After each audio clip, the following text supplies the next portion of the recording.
आज हम पढ़ेंगे आकारांत स्त्रीलिंग संज्ञा शब्द। ये शब्द बच्चों आ से खत्म होंगे। अब इसको हम कैसे पढ़ेंगे? बालिका, बालिका माने लड़की। गायिका, गायिका मीन्स जो गाना गाए, गायिका। वाटिका, वाटिका का मतलब है फुलवारी। ग्रीवा, ग्रीवा माने गर्दन।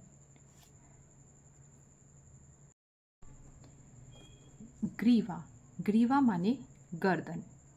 मुद्रिका, मुद्रिका माने अंगूठी।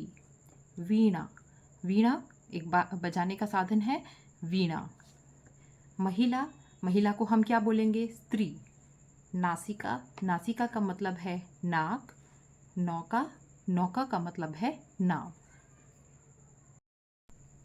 अब बच्चों हम अभ्यास प्रश्न करेंगे।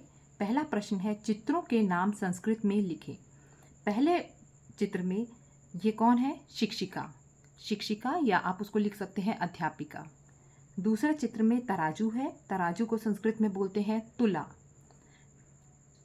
तीसरा चित्र है माला, तीसरे में आप लिख देंगे माला। चौथा चित्र है बकरी का, बकरी को हम संस्कृत में बोलते हैं अजा। ये नाक है, नाक को बोलेंगे नासिका। और ये एक बेल है, बेल को हम क्या बोलेंगे? लता बोलेंगे या फिर हम उसको बोल सकते हैं शाखा। अब हम प्रश्न 2 करेंगे। दिए गए शब्दों के अर्थ लिखिए। अब पहला शब्द है हमारा अम्बा, अम्बा का मतलब है माता। दूसरा शब्द है भार्या, भार्या का मतलब है पत्नी। बाला, बाला का मतलब है लड़की। मुद्रिका, मुद्रिका का मतलब है अंगूठी। ग्रीवा, ग्रीवा होती है गर्दन। दूर्वा, दूर्वा का मतलब है घास। अब तीसरा प्रश्न, उचित शब्दों से रिक्त स्थान को भरें। अब उचित शब्द आपको पुल्लिंग शब्द ढूंढने हैं और स्त्रीलिंग शब्द। प्रश्न 4, पुल्लिंग और स्त्रीलिंग शब्दों को छांटें। आपको कुछ शब्द दिए हुए हैं और आपको पुल्लिंग और स्त्रीलिंग में छांटना है। इसको छांटने का सबसे आसान तरीका है, अगर आपके पास 2 विसर्ग हैं तो वो पुल्लिंग है, और अगर आपके पास लास्ट में आ की मात्रा है तो वो क्या है? स्त्रीलिंग है। तो आपका 2 कॉलम बना लीजिए, पुल्लिंग और स्त्रीलिंग। पुल्लिंग में 2 विसर्ग वाले रहेंगे और स्त्रीलिंग में आ की मात्रा वाले।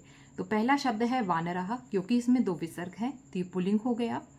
शिक्षकः, इसमें 2 विसर्ग हैं, पुल्लिंग हो गया। मुद्रिका, इसमें आ की मात्रा है, स्त्रीलिंग में आ गया। मुंडकः, 2 विसर्ग हैं, पुल्लिंग में आ गया। और अध्यापिका आपका स्त्रीलिंग में आ गया। प्रश्न 5, अपने कार्य के अनुसार स्त्रियों के अलग अलग नाम हैं। जैसे गाने वाली स्त्री गायिका कहलाती है, ऐसे 2 और नाम बताइए। जैसे आपको बताना है गाने वाली स्त्री गायिका हो गई, इसी तरीके से आप लिख सकते हैं पाचिका, पाचिका खाना बनाने वाली को हम क्या बोलते हैं संस्कृत में? पाचिका। वादक बजाने वाली को क्या बोलते हैं? वादिका। ये शब्द आपके स्त्रीलिंग ही होने चाहिए। प्रश्न 6, निम्नलिखित शब्दों के संस्कृत शब्द लिखिए। अब आपको इन शब्दों के संस्कृत शब्द लिखने हैं। पहला शब्द है आपका दूब, दूब को हम क्या बोलते हैं? दूर्वा, दूब माने ग्रास। दूसरा शब्द है हमारा नाक, नाक को हम क्या बोलते हैं? नासिका। बा, बा क्या हो गई? भुजा। पत्नी भार्या। कहानी कथा। अब प्रश्न नंबर 7, प्रश्न नंबर 7, दिए गए शब्दों के लिए सही संस्कृत शब्द चुनें। पहला आपका शब्द है माता, माता के लिए पहला आपको शब्द दे रखा है अंबु, अंबाला, अंबा, अंबिका।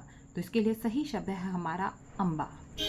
दूसरा शब्द है फुलवारी, वाटिका, नासिका, वाटी, वादिका। तो पहला ही हमारा वाटिका, फुलवारी को क्या बोलते हैं? वाटिका।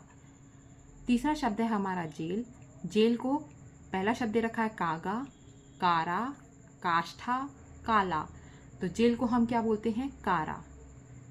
चौथा शब्द है अंगूठी, अंगूठी को हम क्या बोलते हैं? ऑप्शंस है हमारे पास मुद्रा, अंगुली, मुद्रिका, अंगुलिका। तो अंगूठी को हम क्या बोलते हैं? मुद्रिका। प्रश्न 8 है, संस्कृत में नाम लिखिए। क्या है? मैं काली हूँ पर मीठा गाती हूँ। ऐसा कौन सा पक्षी है जो काला है और मीठा गाता है? वो है हमारी कोयल, जिसको संस्कृत में बोलते हैं कोकिला या पिका। ख, मैं लोगों को नदी पार ले जाती हूँ। हम नदी को कैसे पार करते हैं बच्चों? नाव से। नाव को संस्कृत में बोलते हैं नौका। ग, मैं सामान तोलने के काम आती हूँ। आप सामान किससे तोलते हैं? तराजू से। तराजू को क्या बोलते हैं? तुला। घ, यहाँ कैदी रहते हैं। कैदी कहाँ रहते हैं? जेल में। जेल को हम क्या बोलते हैं? कारा। र, मैं लिखकर फूल बन जाती हूँ।